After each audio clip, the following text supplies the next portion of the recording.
Bonjour, c'est Jacques.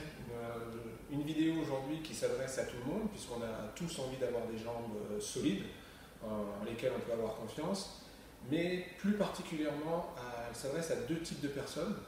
D'abord nos aînés, à qui il est peut-être déjà arrivé de chuter, et on sait qu'il ne faut pas banaliser ces chutes, qui peuvent être les premiers signes de complications plus importantes, ou en tout cas, ces chutes peuvent avoir des conséquences très graves par la suite.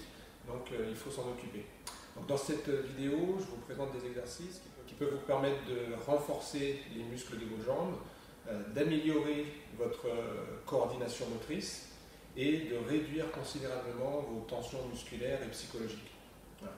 Et la deuxième catégorie de personnes qui peuvent être intéressées par cette vidéo, ce sont les enseignants qui accueillent ces seniors et ces personnes présentant des troubles de l'équilibre.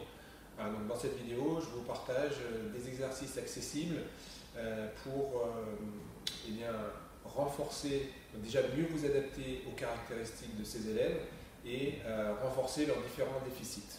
Alors, je ne parlerai pas ici des tests de dépistage ou des préventions conduites à tenir après les chutes, qui sont des sujets très bien traités par la haute autorité en santé ou par d'autres organismes de prévention. Je resterai sur les apports que peut représenter une pratique régulière, adaptée et encadrée, issue des exercices de ma pratique personnelle de Qigong. Régulière parce que c'est une condition sine qua non au progrès. Il n'y a pas d'exercice miracle en soi.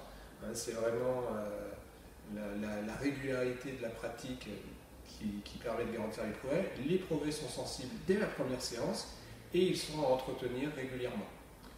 Adapté puisque chaque situation est unique, donc il faut nécessairement s'adapter aux caractéristiques particulières du public avec lequel on intervient, et encadré parce que c'est quand même bien d'avoir les consignes de réalisation sur le quoi et comment faire. Voilà. Alors bien entendu, cette vidéo n'est qu'informative, elle ne constitue pas un traitement dans le cadre de prévention du risque de chute. Ne dispense pas d'une visite chez le médecin qui pourra établir un vrai diagnostic et vous orienter vers le spécialiste qui convient pour traiter le trouble en question.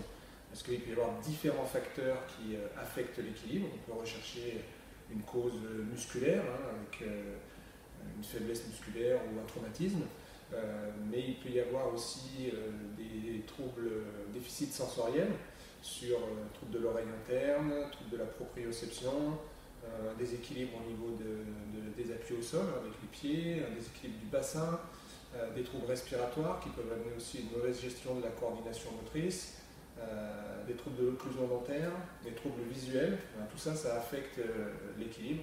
Et puis il y a aussi les causes plus psychologiques liées aux différentes peurs et au stress. Donc voilà, c'est un gros ensemble. Donc selon le cas, on vous orientera vers un orthodontiste, un orthoptiste, un podologue, un kiné et un fasciathérapeute également. Alors revenons à la pratique qui va nous occuper pendant cette vidéo. Et donc pour chaque exercice, je vous présenterai la forme classique, la forme de base, en vous disant en quoi, selon moi, cet exercice aide à la prévention du risque de chute. Et je vous proposerai une ou plusieurs variantes facilitatrices. Allez, on démarre avec le premier exercice en guise d'échauffement. Et donc, durant cet exercice, vous allez gérer la flexion de vos jambes pour sentir votre ancrage, votre stabilité. Et puis, vous allez essayer de rester axé au centre de vos appuis, pour vraiment éprouver votre équilibre. Donc, vous restez au centre de vos appuis, comme si vous mainteniez une colonne entre vos deux jambes, vos deux genoux, vos deux cuisses. Et donc, ils ne peuvent pas bouger. Ils sont vraiment axés sur cette colonne-là. Vous répétez l'exercice autant de fois possible pour sentir l'effort et accéder aux sensations positives associées. Et puis bien sûr, vous arrêtez avant la sensation de fatigue. D'ailleurs, ces consignes sont valables pour tous les exercices. Deuxième exercice, flexion sur les deux jambes. Vous allez imaginer que vous appuyez sur le rebord d'une piscine pour sortir de l'eau, puis que vous vous asseyez sans quitter le rebord du mur avec vos mains. Alors, attention à ne pas laisser les genoux partir vers l'intérieur et ne descendez pas trop sur la flexion, gardez le dos le plus droit possible. Et donc tout le travail, c'est de calibrer la poussée de vos jambes, de vos deux jambes dans le sol, pour vous élever, et puis de contrôler votre descente. Une variante à cet exercice, vous vous aidez avec un support pour assurer votre équilibre. Vous gérez bien le niveau de flexion pour que ça ne tire pas trop, ni dans les genoux, ni au niveau du bas du dos. Troisième exercice, lever et presser avec une jambe. Vous pouvez imaginer un fil entre vos mains et votre pied, et vous tirez votre jambe vers le haut, puis vous pressez avec les paumes et la plante de pied vers le bas. Variez selon vos possibilités la hauteur à laquelle vous montez votre genou. Vous pouvez varier également la vitesse d'exécution et le nombre de répétitions. Et bien sûr, vous exécutez cet exercice des deux côtés, avec votre jambe droite et avec votre jambe gauche. Une variante, si l'exercice est un peu trop difficile, vous faites le même exercice en vous appuyant sur un support, ça peut être une table, un meuble ou une chaise, avec une main. Et ici aussi, vous variez la hauteur du lever de genou, la vitesse et le nombre de répétitions. Et bien entendu, vous faites travailler vos deux jambes. Quatrième exercice, équilibre de la jambe d'appui et mobilité de la jambe libre.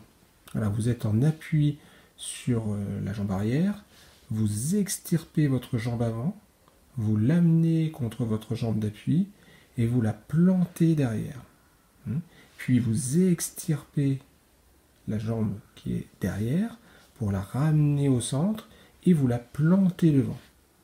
Tout ça sans bouger votre corps.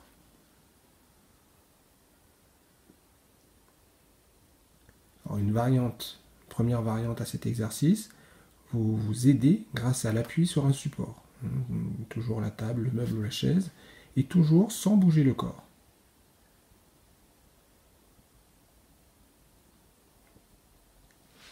Une deuxième variante, pour intégrer davantage la conscience du mouvement de votre jambe de mobilité, vous posez le pied sur un step retourné, ici à l'image, pour qu'il glisse plus facilement, et faites-le glisser au sol. Si vous n'avez pas d'objet glissant comme ce step, vous pouvez mettre aussi un élastique à votre cheville et l'attacher à un meuble lourd derrière vous, un meuble lourd pour pas qu'il bouge, et vous effectuez le même exercice en travaillant sur la traction qui aura lieu sur l'exercice, sur l'élastique, pardon. Troisième variante, quand cet exercice devient facile, vous pouvez ajouter du poids sur le step ou prendre un élastique plus résistant.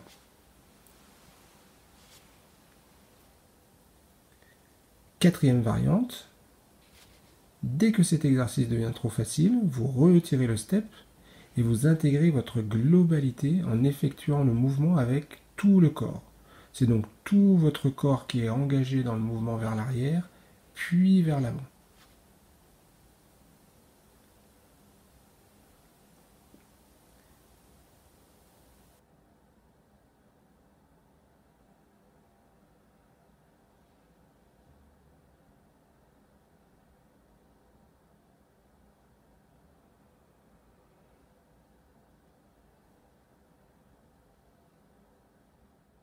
Et cinquième variante, maintenant, on enlève les supports, on enlève le matériel, et vous faites cet exercice sans l'aide de l'appui et sans le step.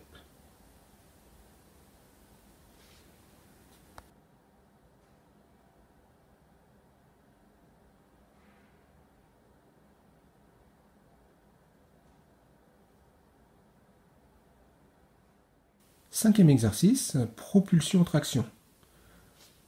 Propulsez-vous en poussant sur votre pied arrière, puis tractez votre corps avec votre jambe avant. Propulsez-vous en poussant sur votre pied avant, puis accueillez votre poids dans votre jambe arrière. Donc les deux jambes travaillent, et il y a une alternance de rôle des deux jambes. La jambe arrière est propulsive, puis la jambe avant tracte, et dans le mouvement arrière, la jambe avant est propulsive, et la jambe arrière reçoit.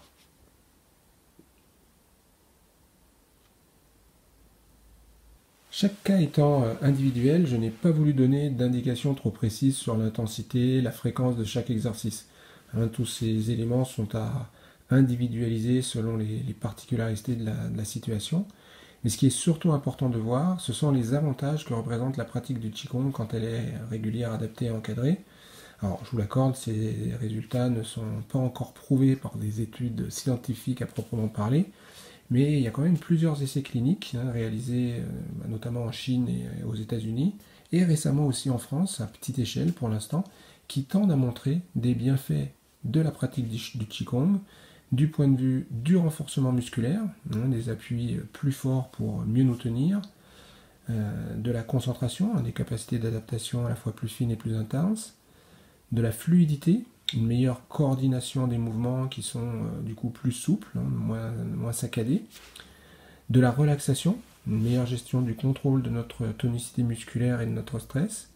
Et ces 4 conditions sont des facteurs qui peuvent améliorer notre équilibre et effectivement limiter le risque de chute. Voilà. En plus, le Qigong est présenté comme une activité sans risque, par la lenteur, la bienveillance, l'attention posée sur le geste en même temps qu'il est réalisé. Cette vidéo est maintenant terminée, j'espère qu'elle vous a plu. Si c'est le cas, vous savez quoi faire. Le petit pouce bleu et ou un commentaire pour préciser ce que vous avez apprécié. Et si ce n'est pas encore fait, n'hésitez pas à vous abonner à la chaîne et à activer la petite cloche pour être averti des nouvelles publications. Voilà, je vous souhaite de très bonnes pratiques et je vous dis à très bientôt dans de prochaines vidéos.